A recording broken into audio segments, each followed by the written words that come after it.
Happy Thursday the 13th. It's like Friday the 13th, but sexier. But hey, looks like it's time for... If you're obsessed with crime, it's the perfect time. You'll get off scot-free in every dim city. And for all you squares out there, stay above the fray. Let's summarize this mess in a roundup way. It's Crime Roundup Thursday. It's Crime Roundup Thursday. Just flows right off the tongue there.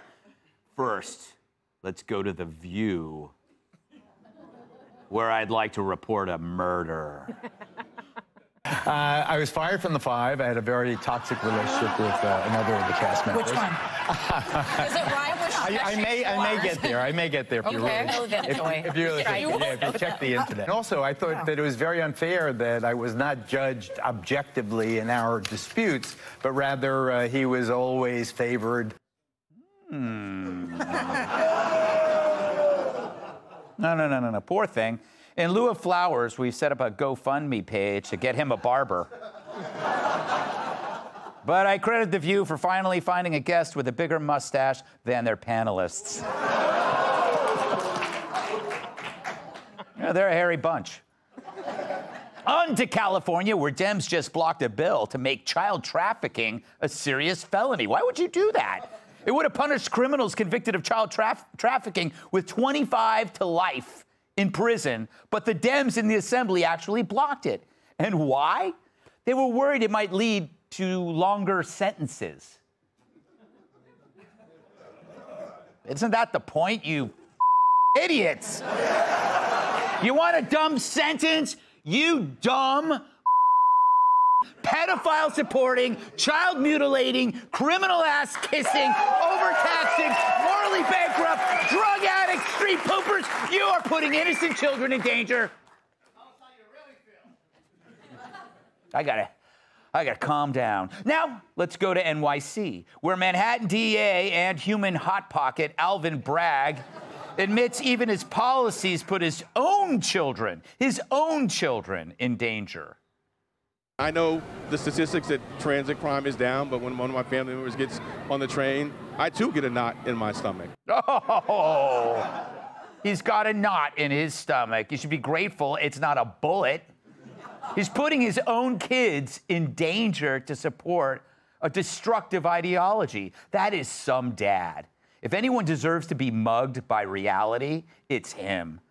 But it never is him or anybody like him. It's always someone else. Meanwhile, a new poll reveals 87% of New Yorkers say crime is a serious problem. The other 13% were already murdered. But they're not waiting around for help anymore. 40% are buying security systems, firearms, tasers, pepper spray, and signing up for self-defense classes. And some are dressing like this to ward off attackers. But talk about a lose-lose. If they're unsuccessfully defending themselves, they die. And if they win, they're going to go to jail for manslaughter. And you can guess who New York City Mayor Eric Adams blames for all this.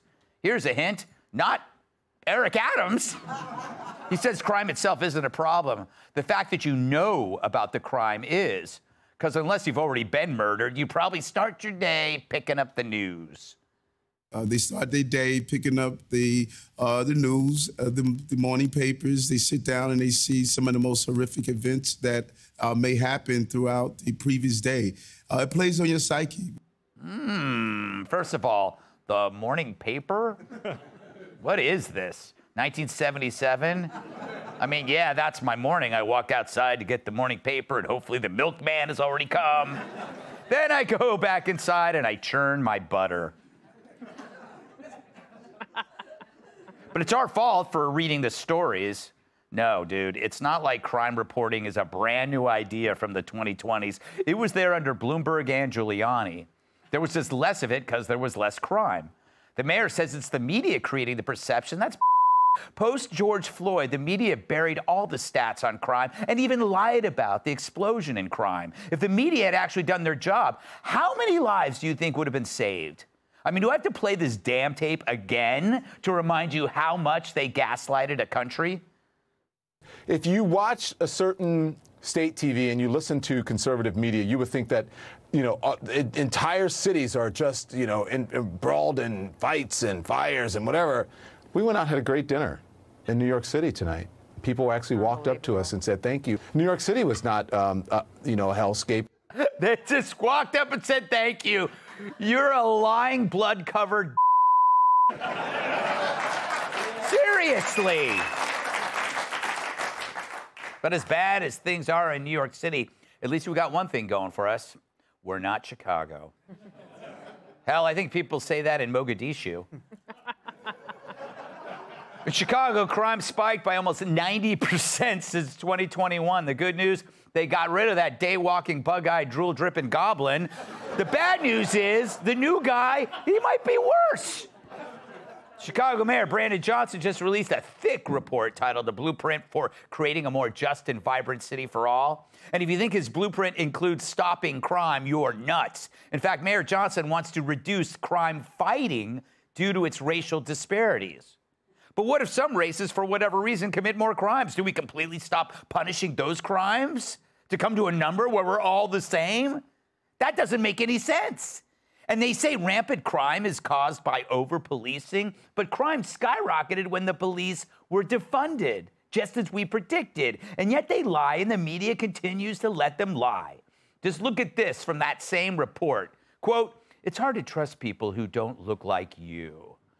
The mayor of Chicago actually said that to his constituents. But blacks aren't being killed in overwhelming numbers by whites. They're being killed by other blacks, people who look like you, Mayor. Someone's got to speak up for these victims, because pretty soon we're going to run out of them. Let's welcome tonight's guests. She moonlights as a Keebler elf, co-host of America's Newsroom and the 5-Tato Burrito. You might recognize him from the cover of White Privilege magazine. Fox News contributor Tom Shalhoub. He hates hecklers because they usually have better material. Comedian Joe DeVito.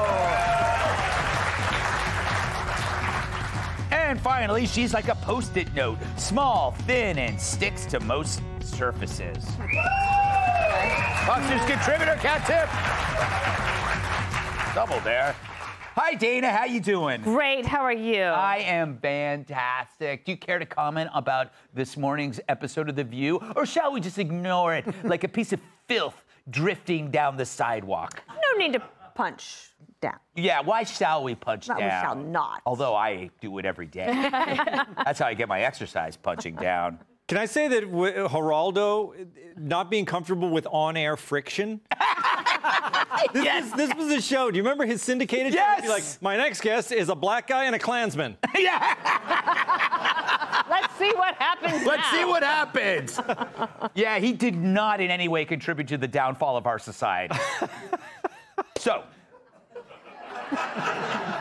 I mean, this guy makes Jerry Springer look like the Algonquin table.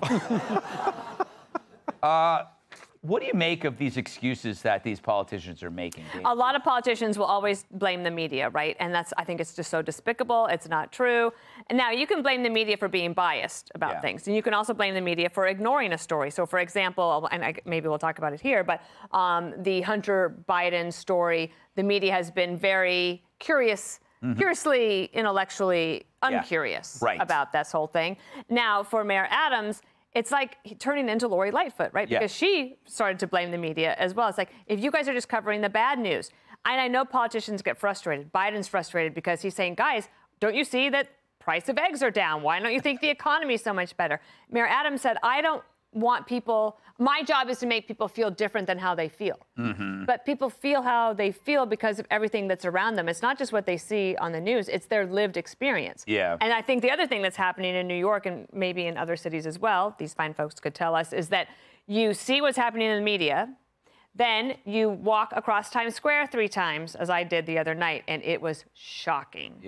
It's just so embarrassing for the city. And then you find out that in the morning at 10 a.m., there's a guy with a knife threatening people in Times Square. Yes, and it wasn't Paul Hogan. That wasn't Fox News' fault that they covered. It's not the New York Post fault that they covered. It's them for not doing something, especially because on the recurrent robberies, we know it's 500 people or fewer. Yeah. So arrest them, prosecute them, deal with the issue. Yeah, Tom, as a white-collar criminal, you're probably relieved that all this other violence is happening.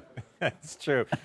You know, I think these cities, New York City and our other cities, are becoming kind of ungovernable, and people are starting to think, oh, we can't go back. We can, because it isn't as bad as it was when I first moved here to New York. But you know what happened then?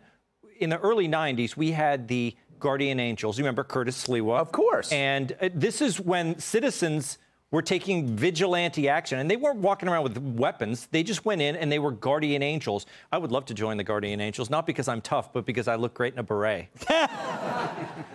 But you and Monica Lewinsky. Yeah.